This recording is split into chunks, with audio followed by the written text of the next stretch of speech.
قال المؤلف رحمه الله تعالى ونفعنا وبعلومه في الدارين. الفاتحة. أعوذ بالله من الشيطان الرجيم. بسم الله الرحمن الرحيم. الحمد لله رب العالمين الرحمن الرحيم مالك يوم الدين إياك نعبد وإياك نستعين اهدنا الصراط المستقيم صراط الذين أنعمت عليهم غير المغضوب عليهم ولا الضالين آمين. سبحانك لا علم لنا إلا ما علمتنا إنك أنت السميع العليم ولا حول ولا قوة إلا بالله العلي العظيم. بسم الله الرحمن الرحيم. Kitabnya halaman 63. Rukun dan rukun yang ketujuh di tengah dalam kurung dan rukun yang ketujuh.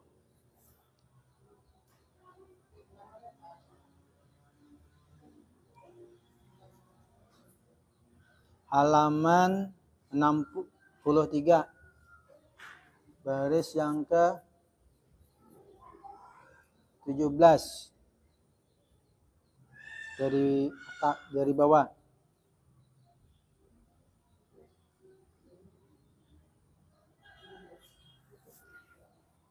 Baris yang ke-17 dari bawah, halaman 63.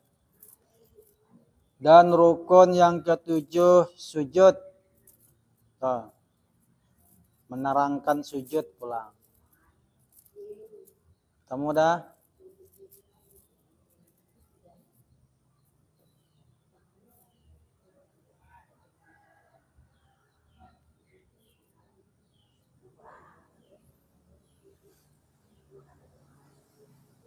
Dah? Bismillahirrahmanirrahim. Bismillahirrahmanirrahim. Dan rukun yang ketujuh yaitu sujud. Sujud yang pertama serta tumakninah.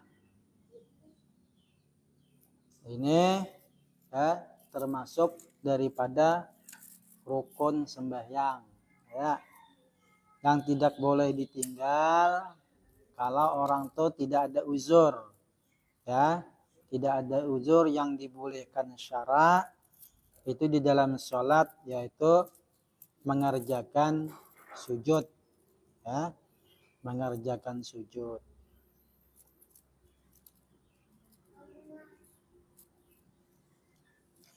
Dan hendaklah engkau sujud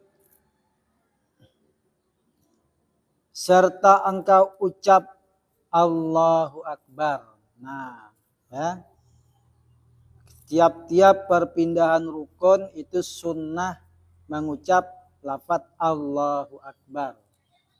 Ya. Dengan tiada engkau angkatkan kedua tanganmu. Nah, tapi tidak mengangkat tangan. Beda dengan apa? Iktidal. Kalau sami Allahu liman hamidah itu sunnah mengangkat tangan.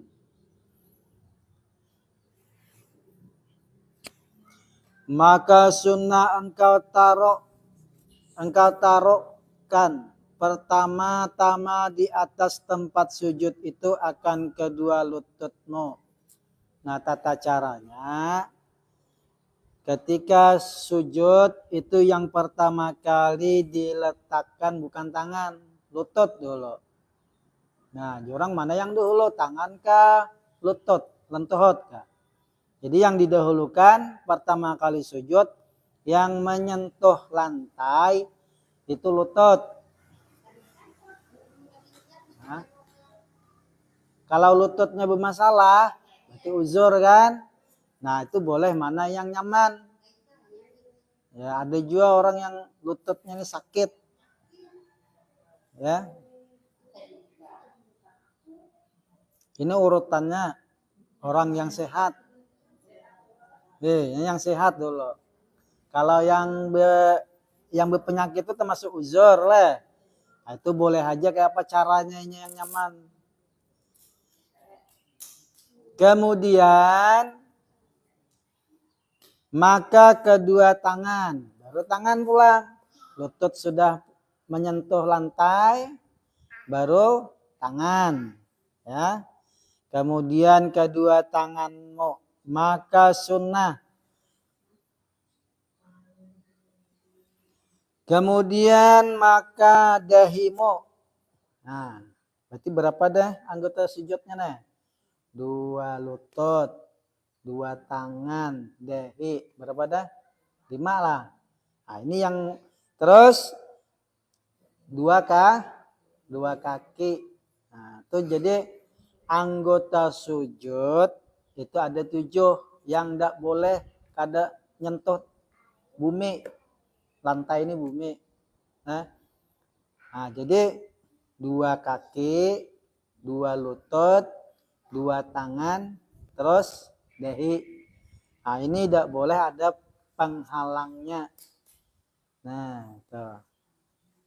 Misalnya dahi, bebini tabawa no mukana nih, tak tutupi mukana. Nah, melebar mukananya, tak sujuti mukana. Nah, itu tidak sah, karena ada yang menghalangi. Maka yang 7, anggota 7 nih, tidak boleh tidak menyentuh bumi. Misalnya betisnya berangkat sebelah. Nah, berangkat sebelah, anak mungkin anak apanya kamu gaya baru, dah sebelah diangkat betis. Nah, berarti kurang lah dari 7. Nah, itu tidak sah juga. Atau di dalam kitab itu diterangkan karangan Syekh Daud Al-Fatani itu, kita sujud belum sempurna, sujud kita angkat dahi pindah ke lain. Nah, itu tidak sah juga. Maka harus tetap dahi kita sujud ke lantai itu tidak boleh tak angkat. Namun kita bergeser, kada tak angkat itu boleh. Nah, itu ya.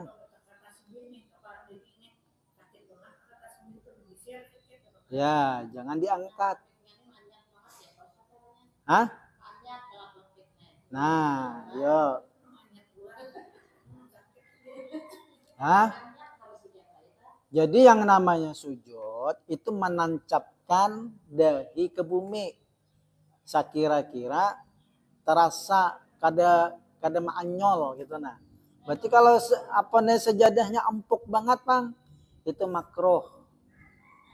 Ya.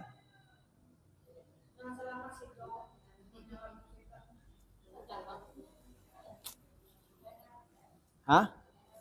Ya.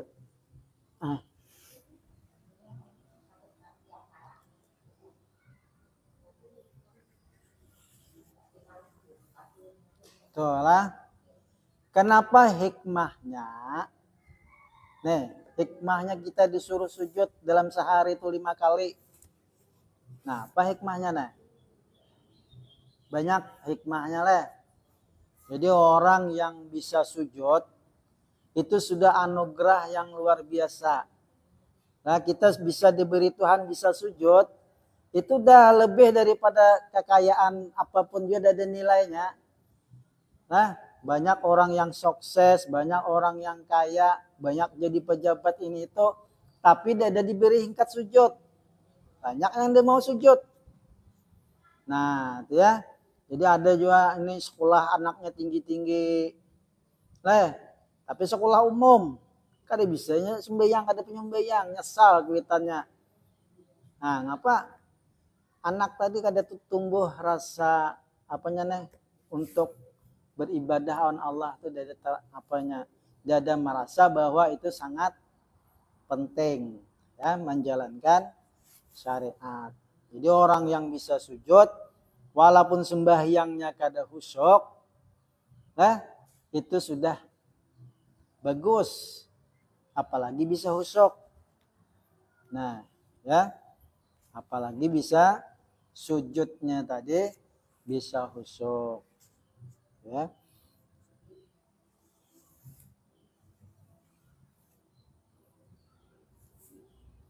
Jadi baratkan dalam dalam tubuh kita kenapa maka disuruh sujud itu 2 kali hikmahnya? Kan setiap gerakan sembahyang itu semua ada hikmah, ya lah. Sembahyang subuh kenapa 2 rakaat? Ingatlah hikmah anunya. Karena dikerjakan Nabi Adam 2 rakaat. Hikmahnya apa? Nabi Adam kadang ngerjakan 3 rakaat. Kenapa maka 2? Karena Nabi Adam mensyukuri atas 2 nikmat. Ya, ketika Allah turunkan ke dunia, Nabi Adam merasa gelap, masih malam. Takutan susah hatinya. Di surga itu rupanya nikmat, nyaman. Tidak ada susah kayak di dunia. Hendak makan, tinggal terlintas di hati, datang makanan. Gak ada perlu bermasak, gak ada perlu berusaha. Gak ada lagi orang yang begawi di surga tuh. Hendak buah-buahan terbayang. Bejulur pohon tuh, berendah. Tinggal putek. Ada perlu lagi. Apa yang kita hendaki? Nah, ada. Itu nikmat di surga. Ya, rasanya pun tak bisa kita bayangkan kayak rasa di dunia rambutan gitu. Pang rasanya di surga tuh rasa buah-buahannya, rasa makanannya yang tak pernah kita rasakan di dunia, yang tak pernah kita lihat mata di dunia. Gitu ya. Jadi susah Nabi Adam itu turun ke dunia, hendak makan bermasak dulu. Nah, jadi ketakutan yang luar biasa ketika ini diturunkan ke dunia. Waktunya malam, sekali datang siang. Watarang ya Nabi Adam. Nah, merasa senang hatinya karena melihat di dunia ini malam ketika melihat apa-apa. Siang baru bisa melihat, ya lah. Ada matahari, nah, baru melihat isi dunia Nah, di situ Nabi Adam sembahyang syukur 2 rakaat. Pertama untuk hilangnya duka citanya, kesusahannya ketika diturunkan ke dunia. Yang kedua bersyukur atas hilangnya gelapnya malam tadi, timbul siang. Nah, itu. Nah, sekarang kenapa sujud tuh 2 kali? Kada 3 kali. Nah, ada hikmahnya. Ya, semuaan sholat ada hikmahnya. Kenapa sembahyang ketika kita sujud itu disuruh cuma 2 kali. Ini terlalu rajin hendak 3 kali, 4 kali itu boleh, batal sembahyang. Dilelebihi. Nah, jadi yang pertama, ya, hikmahnya kita sujud yang pertama itu kita hikmahnya tadi yang pertama tuh kita mati ini 2 kali lah. Mati 2 kali lah. Nah, nih sekali itu berarti belum tahu Jadi yukhrijul maita minal hayyi wa yukhrijul maita minal hayy. Itu Quran kan? Allah keluarkan orang dari yang hidup ke mati, orang yang mati ke hidup. Artinya kita hidup 2 kali. Matinya 2 kali. Pertama, ini kematian yang pertama kita ketika meninggalkan dunia. Nah, yalah. Ketika kita meninggalkan dunia, itu mati yang pertama. Semuaan kita nih matian. Kabila karena waktunya ada. Ya, tidak bisa kita nama ilak. Ya Allah, aku ini hendak hidup salawasan. Tidak bisa, orang alim enggak. Nah, sama semuaan kematian. Sampai-sampai karena malaikat semuaan mati. Yalah, semua akan menemui kematian, yaitu yang namanya hari kiamat. Nah, ketika semuaan ini mati, kita ini mengalami mati meninggalkan dunia itu mati yang pertama. Yalah, mati yang pertama, ini apa yang dibawa Apa yang dibawa ke alam kubur kena? Tidak ada yang dibawa selain Fama ya'mal mithqala dzarratin khairan yarah wa may ya'mal mithqala dzarratin syarran yarah. Amal baik awat amal buruk itu yang dibawa. Yalah. Nah, itu yang dibawa. Makanya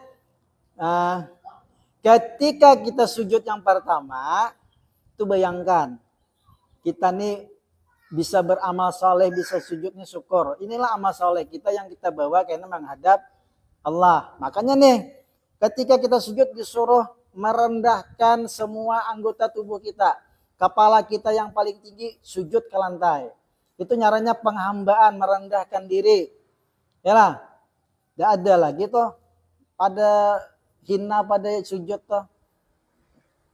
Nah, jadi di situ kita merendahkan diri di hadapan Allah, menghinakan diri di hadapan Allah. Nah, bahwa kita ini memang orang yang hina di hadapan Allah. Nah, itu sujud yang pertama tadi.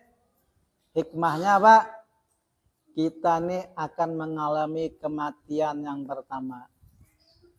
Nah, bangkit nih dari sujud. Yalah, bangkit dari sujud, baca doanya Allahumma firli warhamni. Nah, di situ tadi kita dibangkitkan lagi ya, oleh Allah Ta'ala ketika Allah tiup trompet. Nah, takajutannya orang dikubur nih. Ketika ditiup trompet, hidupan ulang. Nah, namanya hari kiamat, dibangkitkan lagi. Ya, nah, ketika kita sujud kedua, nah disitulah hidup kita selama-lamanya. Matian pulang nih. Tiup pertama hidupan, tiup kedua matian pulang. Nah, disitulah kita akan hidup selama-lamanya setelah kematian yang kedua. Mana lawasnya nih, mati yang pertama awal yang kedua? Yang kedua, ini ada mati-matinya lagi. Selama-lamanya. Hah? Nah, tuh. Itu hikmahnya kita sujud 2 kali tuh di hadapan Allah Ta'ala. Coba kita bayangkan ketika sujud tadi, oh ini kematianku yang pertama, amal yang dibawa. Terus kematian yang kedua, disitulah kita hidup selama-lamanya. Makanya sujud itu 2 kali. Nah, tuh. Itu hikmah dalam sembahyang. Hah?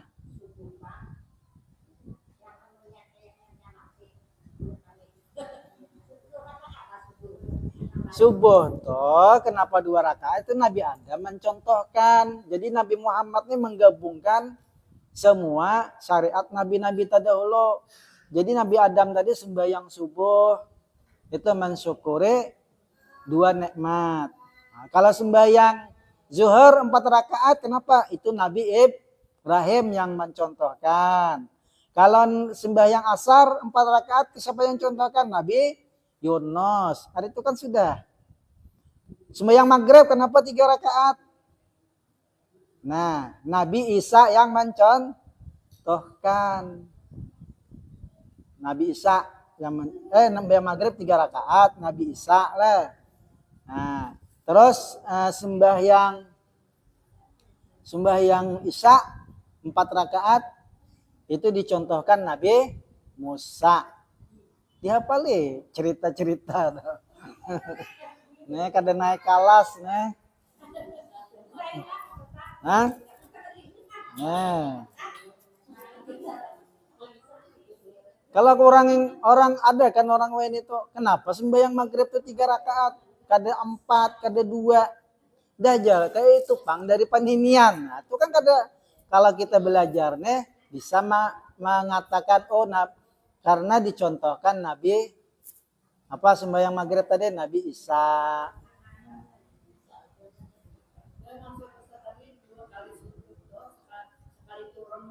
Pertama, membayangkan kematian kita yang pertama. Nah, ya, nah, itu 2 kematian lah. 2 kali sujud, hikmahnya kita membayangkan 2 kematian. Ya, tuh. Tiap kali rakaat sujudnya 2 kali, ya lah. Jadi apa untung orang-orang yang masih bisa sujud. Lah, beruntung gitu nih daripada diberi mobil, diberi kabun, diberi rumah. Mana untungnya? Diberi mobil, diberi rumah, diberi semua jabatan, tapi kada mau sujud. Untung mana? Awan orang pas-pasan, hidup berkecukupan, hidup kecukupan ini bisa juga sugihnya. Hendak mobil ada, hendak rumah ada. Nah, kayaknya aja orang pas-pasan aja. Ya lah. Tapi ini rajin ibadah. Untung mana? Pada yang tadi tinggi sekolah tapi kada ingat sujud, kada ingat sembahyang. Hah? Kasibukan. Nah, jadi untung orang yang bisa sujud daripada yang semua nikmat, ya. Jadi kalau ada di rumah tuh orang yang kada mau sujud, artinya kada mau sembahyang, sarumahan kada berberkat. Nah, makanya hati-hati anak-anak kita jangan sampai meninggalkan sembahyang, kada berberkat. Gawian kita kada berberkat, keluarga kada berberkat, semuaan kada berberkat. Kenapa? Karena menantang kehambaannya kepada Allah Ta'ala. Allah Ta'ala ciptakan manusia nih untuk menyembah inya, tapi nya kada hendak. Apa artinya? Berani daripada iblis. Yalah, iblis toh ya, sebelum Allah perintahkan sujud ke Nabi Adam, iblis itu pemimpin malaikat. Sembahyang rajin menyembah Allah, iblis. Inya tidak mau, cuman diperintahkan Allah menyembah sujud kepada Nabi Adam. Tapi kalau Allah nyembah iblis. Nah itu cuman nantang. Kalau manusia kada mau sembahyang lebih kejam daripada iblis. Itu jalan. Jadi anggota sujud yang wajib kita tempelkan ke bumi yaitu adalah 7. Ya, dahi, apalagi 2 tangan, 2 lutut, 2 kaki. Tuh. Jadi amun ada sejadah yang empuk-empuk itu makruh. Kenapa? Nya harus tatancap dahi ini, kapan perlu ada bekasnya di lantai. Nah, kenapa nih? Rahasia dalam kesehatan, dalam tubuh kita nih, nah, dalam tubuh kita nih ada aliran listrik. Ya, ada aliran listrik. Nah, ketika kita tempelkan dahi kita ke lantai, itu mengalir aliran listrik tadi yang ada dalam tubuh itu ke seluruh tubuh, ada yang ke otak. Makanya orang penyumbayang itu jarang stres. Ini semuaan fungsi dalam tubuhnya nih aliran listriknya mengalir. Nah, kada tersumbat-sumbat. Amun orang kada penyumbayang, yalah, mau hanya kusut dilihat. Apalagi stres, kadang banyak masalah. Nah, kenapa tadi? Aliran listrik dalam tubuhnya kada berjalan. Nah, akhirnya otaknya nih kada jernih. Yalah, banyak permasalahan tidak bisa diselesaikannya karena kada tarang pikirannya. Nah, itu. Akhirnya banyak yang stres. Gitu. Jadi banyak manfaat. Jadi Allah tuh nurunkan syariat. Ya, Allah tuh nurunkan syariat belum diteliti lagi orang-orang wahine sudah banyak manfaatnya. Ya. Jadi Allah perintahkan sujud banyak itu manfaatnya. Nah, tuh.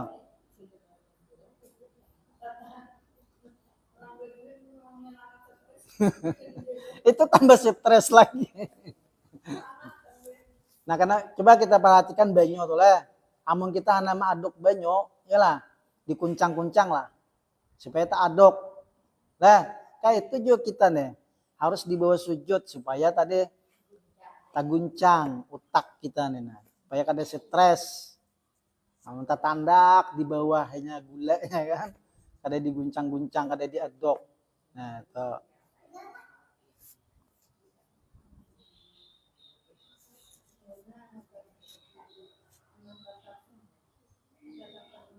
Ya, berdoalah supaya melaksanakan ibadah tuh sampai mati.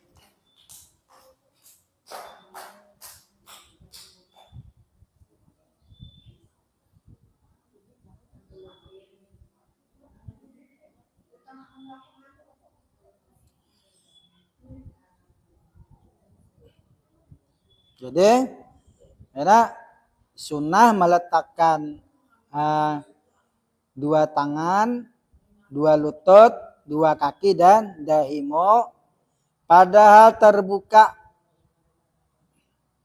dalam keadaan terbuka, ya. Dan sunnah engkau taruhkan hidungmu beserta dengan menaruhkan dahimu pada tempat sujud dan tiada terdahulu dan tiada terkemudian. Ya, kalau meletakkan dahi tadi beumbayan awan hidung, ya. Dan sunnah engkau renggangkan kedua sikumu daripada kedua lambungmu dan renggangkan perutmu daripada kedua pahamu. Tetapi sunnah perempuan merapatkan pada sekalian yang demikian itu. Nah, jika laki-laki biasalah dalam sembahyang sunnah diranggangkan. Kalau bebini sunnah dirapatkan. Kenapa bebini ini lebih pemalu? Kalau lelaki ini ada pemalunya buka-bukaan. Jadi kalau bebini dikapit sujudnya lah. Kalau lelaki dibuka ketiaknya. Nah,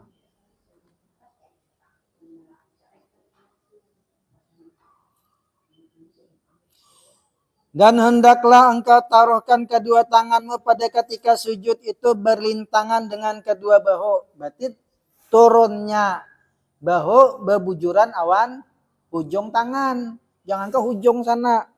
Kayak orang anak nyeruduk. Adalah kan orang berpanjang-panjang sujud. Pentang ujung. Dan sunnah. Mana gugurnya bahu di situ mandap tangan. Itu sunnahnya.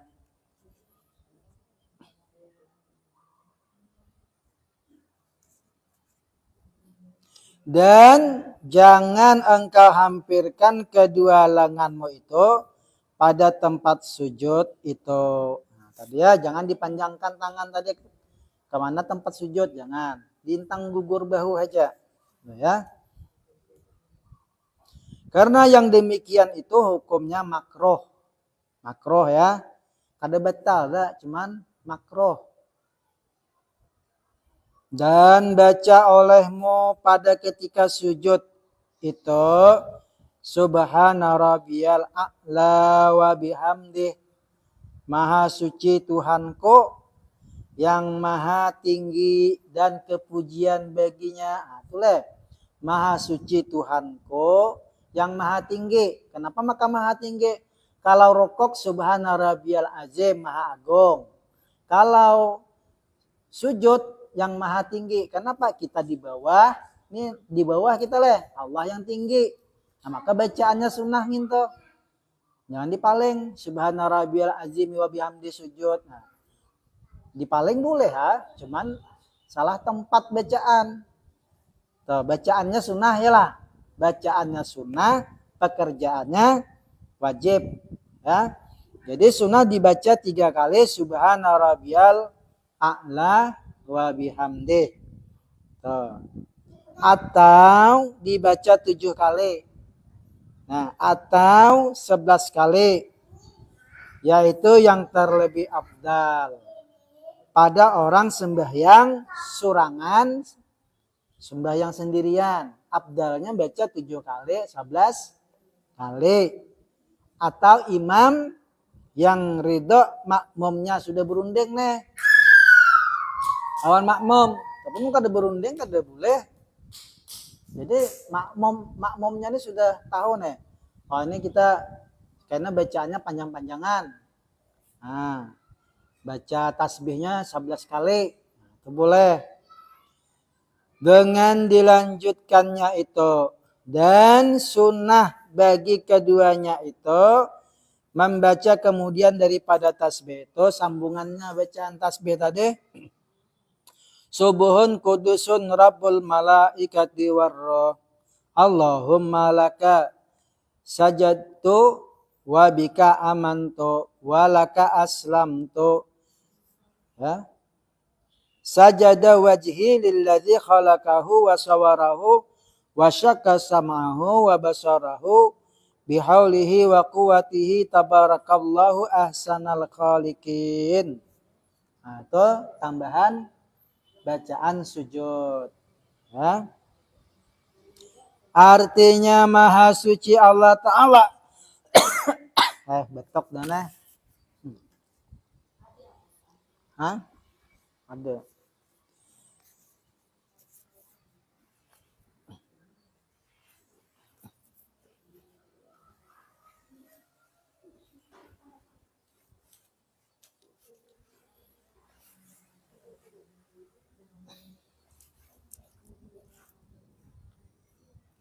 Minum lah.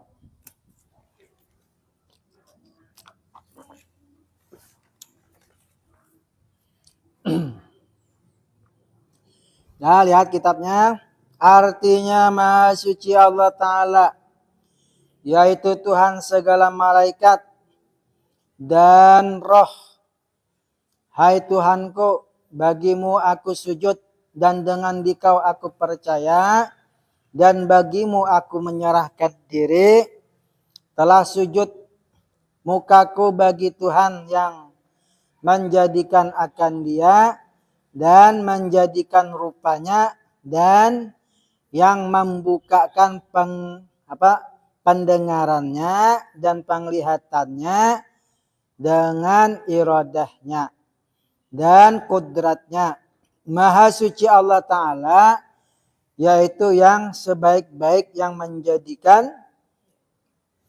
Sebaik-baik yang menjadikan. Itu tambahan bacaan sujud. Jadi sujud itu apa? Penghormatan, penghambaan, penyerahan diri kita kepada Allah Ta'ala. Jadi makna sujud itu luas. Ya? Luas. Kalau Nabi Adam ketika diperintahkan apa? Malaikat untuk sujud kepada Nabi Adam itu namanya penghormatan. Ya? Penghormatan. Jadi tata cara penghormatan kata ulama itu bukan seperti sujud kita dalam keadaan sembahyang. Itu pun tidak mau iblis. Suruh menghormati kayak ini nih, mau kayak orang Jepang loh. Hormat kayak membungkukkan, kayak orang rukuk mungkin dah separuh dari orang rukuk. Nah, tidak mau. Iblis hormat awan Nabi Adam karena merasa lebih mulia daripada Nabi Adam. Aku nih jadi iblis, pemimpinnya malaikat tinggi. Malaikat-malaikat tuh iblis yang mimpin. Saking tingginya ilmu iblis tadi. Tapi iblis tuh kada berakal. Kada beakalnya. Jadi akalnya cuma syuting goda manusia. Kalau kenapa Nabi Adam itu maka dimuliakan? Karena satu-satunya makhluk Allah yang di bumi ini yang diberi akal. Itu cuman karena dimuliakan. Selain manusia, tidak ada yang punya akal. Tuh, makanya manusia ini bisa lebih mulia daripada malaikat karena dia punya akal. Tuh. Maka disuruh oleh Allah Ta'ala menghormati manusia, yaitu Nabi Adam. Nah, iblis tidak mau.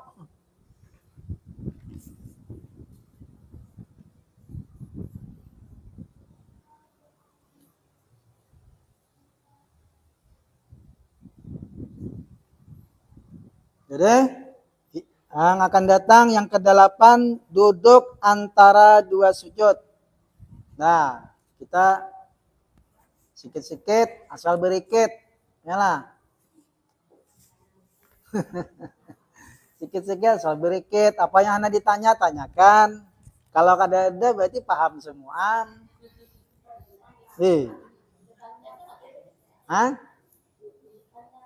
Kan bisa ditanya, kenapa sembahyang kene-kene kan misalnya tadi.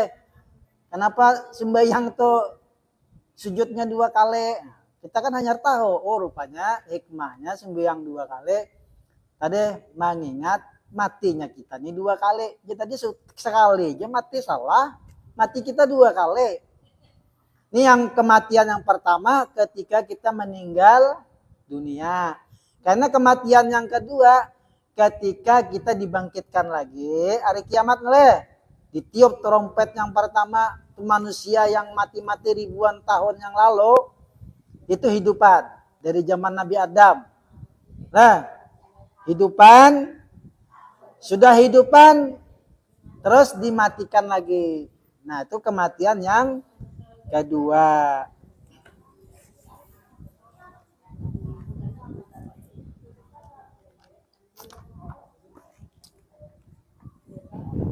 Adakah yang mau ditanya?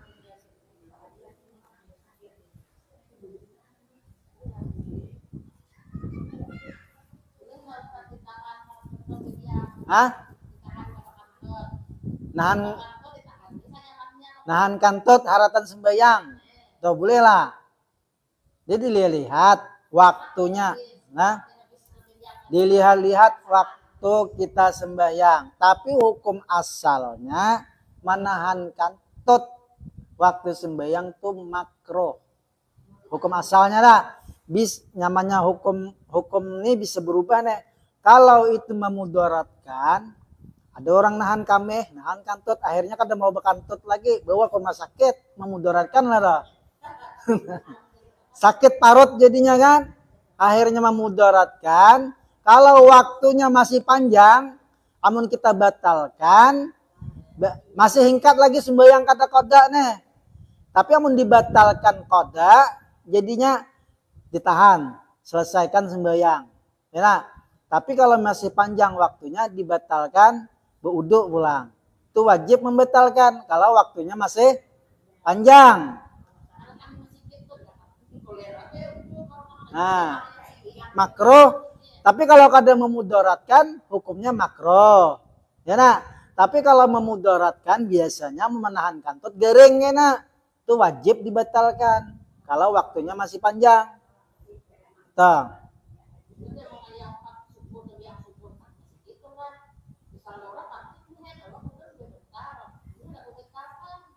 Dilihat tadi hukum boleh tadi makruh, paling ringan hukumnya makruh.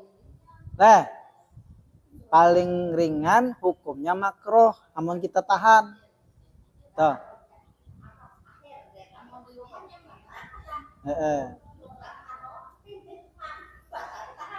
Sama nih ano, ada waktu ajan. Yalah. Waktu ajan terus ini gawiannya mau ojek. Ada orang yang minta antar. Antar dahulu kah, sembahyang dahulu kah? Nah. Jadi amun kita sembahyang dahulu, gerutuk yang dibawa nih lah. Jangan kulera kena. Akhirnya apa? Mengurangi penghasilan pencarian. Ke depan orang dah nak lagi naik ojek kita loh. Nah, lihat. Kalau inya panjang masih waktunya, itu wajib mengantar penumpang tadi holo. Sembahyang itu panjang waktunya. Ada waktu awal, kalau ajan itu bukan menandakan harus sembahyang di waktu ajan, menandakan waktu masuk awal sembahyang. Jadi, nah itu ya dilihat waktunya. Kalau inya tadi di akhir, amun aku mantar ini tertinggal zuhur, habis. Nah, stop dulu bepada ke anu tadi yang kita ujek tadi, aku sembahyang holo karena waktu anak habis. Ya serahlah aman cari ujek lain, penting aku sembahyang holo. Nah, kayak itu. Dilihat, maka kita kadang situasi hukum itu melihat keadaan. Nah, sama amun ada kucing masuk ke sumur. Waktu anak habis dan lah ini kucing man. Ndak pagar. Jadi kucing masuk ke dalam sumur deh. Kita melihat menyelamatkan kucing kah sembahyang kah? Waktu mau menyelamatkan kucing kita tertinggal sembahyang habis waktunya. Jadi mana nih dua pilihan? Nah, dalam Islam sunnah menyelamatkan nyawa manusia daripada kita sembahyang dahulu. Sunnah menyelamatkan nyawa makhluk Tuhan.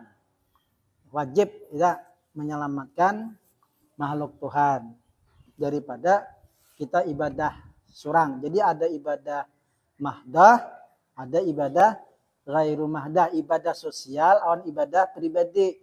Gitu.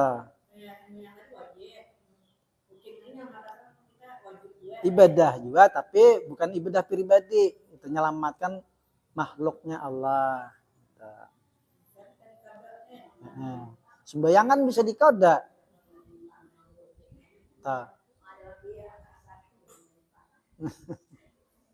Adakah yang ditanya lagi? Bekantut tadi berarti lihat hukum keadaan kita.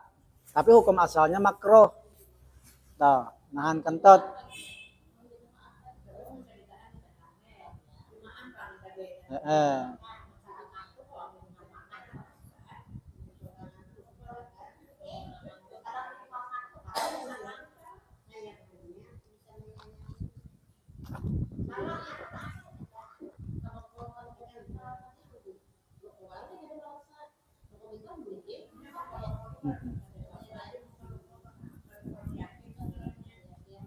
Jadi kalau Imam Syafi'i bila keluar angin itu batal. Tapi kalau Imam Malik gelurukan aja di parut batal.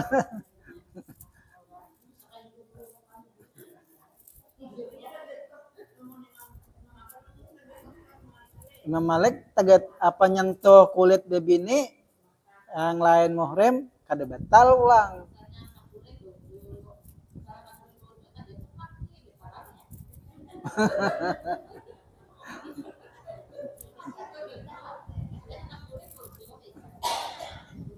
Jadi Jabanjar bukan batal, gatal. Apa? Wudu begetukan. Wudu begetukan kan.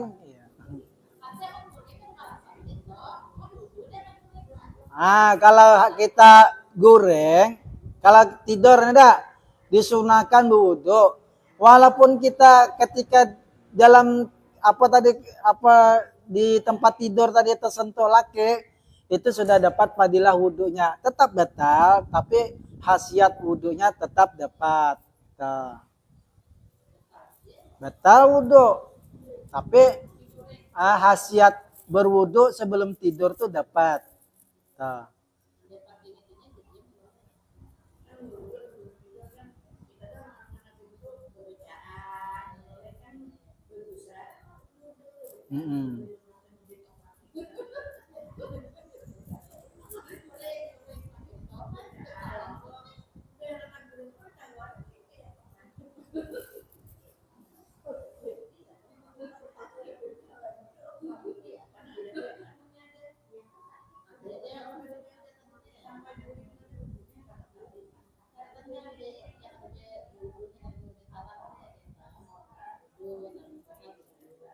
Jadi sudah ada lagi yang ditanya, kita lanjut sembahyang doa. Ya, wallahu a'lam bishawab wa ilahil marji wal ma'ab.